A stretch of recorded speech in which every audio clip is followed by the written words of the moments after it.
Continue to portray that and show the human side of this. So obviously private game matches are, I had heard the private game modes actually make up a lot of the player base for Call of Duty, yes. Which is kind of a cool thing that now we're seeing private matches. You can jump in, have access to everything right off the bat. And man, the guy that's playing right now, Mike, is really good with the sniper rifle. Yeah, even at close range, I cannot believe that he's killing these guys as well. I know. Yep.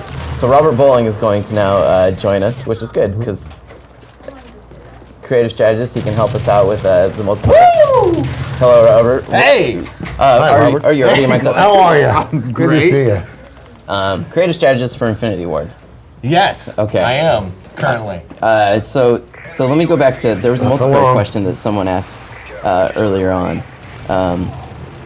He asks, sorry, I'm spacing Yes, there's out on a this couple question. that.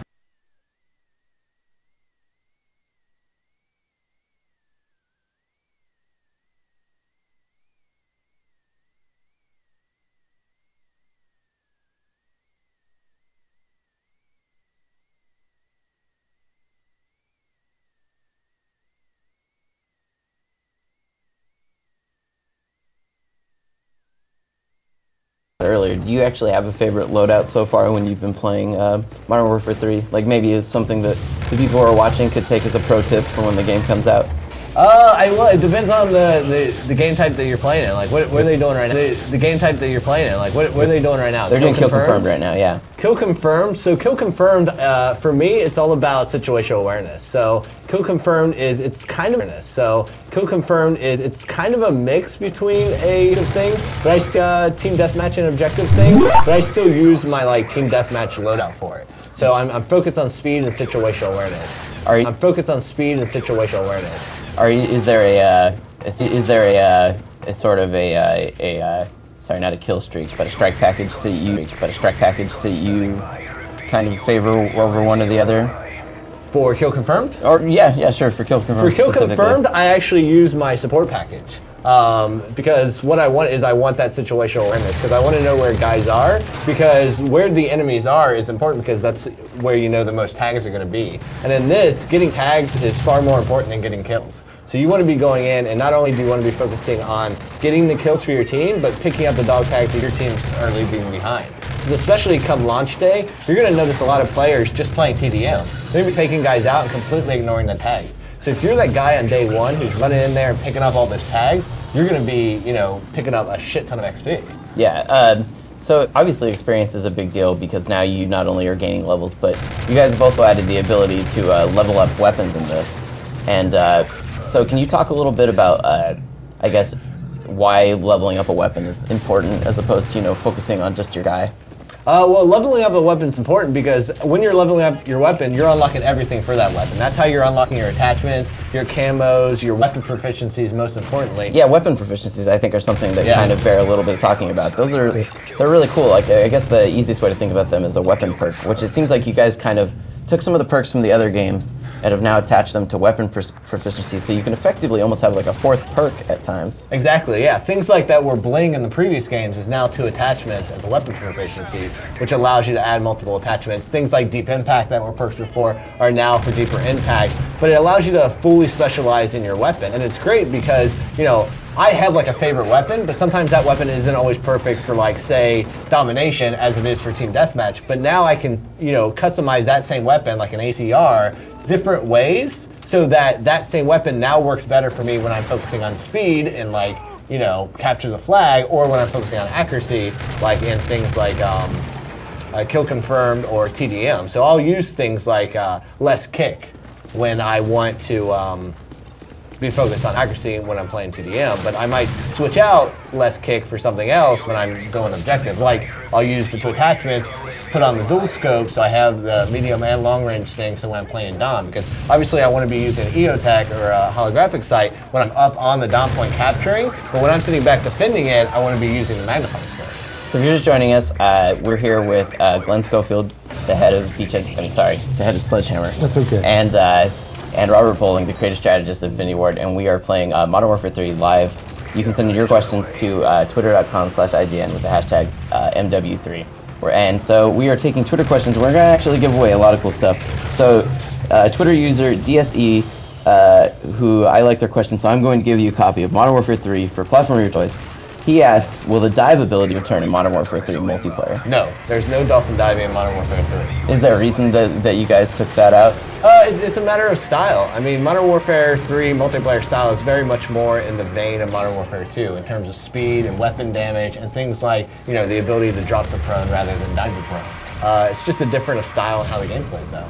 It's the style that we prefer, definitely. So, the Elite stuff is all new. Yeah. And that's, having seen it for myself, it's pretty cool, the stats that it tracks.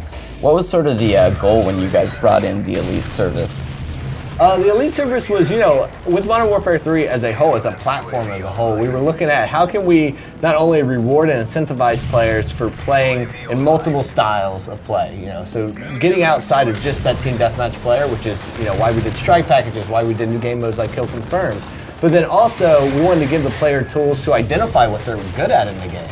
And Elite was just one step in that direction of allowing you to see, like, okay, maybe I'm not a good kill-death ratio guy. Maybe I'm horrible at team deathmatch, but I'm really good at defending flags, or I'm really good as an assist player, I'm really good at this. So it allows you to figure out what type of player you are so you can better customize your loadout, your strike package, how you're approaching the game so that you can take advantage of that. And largely, all the features that you described, they're all free. That's the thing that I think sometimes people get a little caught up on, is thinking that they have to pay for all of this.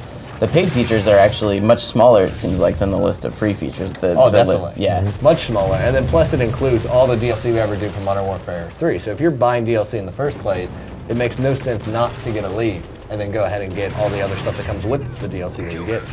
So what sort of, I think people have been kind of wondering, here's a good quick Twitter question from Exponential. He says, does every gun have a weapon level? Every gun can level up, correct? Yeah, you level up your, every weapon in the game has its own individual rank, and then only primaries have the weapon proficiency. Okay. But obviously you need to use pistols necessarily to unlock something like a Kimbo or something like that. Right, yeah. So what sort of strike package additions have been added to the game? Earlier we saw the advanced UAV, which is kind of plays a similar role to the, I guess, the spy planes in the previous one, where now you can actually tell facing of opponents, not just where they are. Exactly, it's a more detailed situational awareness rather than just the red dots. Are there any other strike packages you think that have been added that are, like, particularly noteworthy? Yeah, I mean, there's a ton of them. I mean, one of my favorite is the little mini tank that you can get, which is awesome, because that's the one that I typically put in my assault strike package when I get up there, because once you get it, you throw it down, you call in a care package, it comes down, you open. The first thing you want to do is right those wrong. So remember, if you're just tuning in, we're playing Call of Duty Modern Warfare 3, live streaming here, the multiplayer. The new mode, Kill Confirmed, seeing a Predator missile strike come in. Oh, successful. It sure was. So if you're just joining us, you can send in your questions to our Twitter at twitter.com/IGN with the hashtag Modern Warfare 3 or MW3. This guy. Yeah, I know. I mean, you guys have your community manager. He's a monster at this game. I know, and I should find him. I was gonna say I don't know where you guys found him, but he's a predator. I'm gonna have a rule where he can't kill me anymore.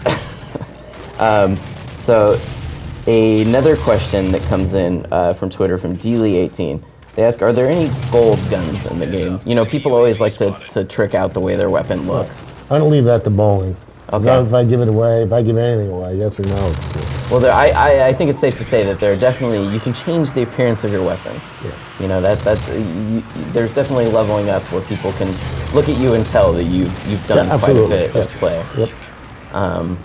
So I think that's an important part of the game. Right. I mean, people want to always feel like exactly. You want to feel like you're progressing, but you also want to be able to look like you're progressing and show it off as well. Yeah. We're about to come up on the tail end. There we go.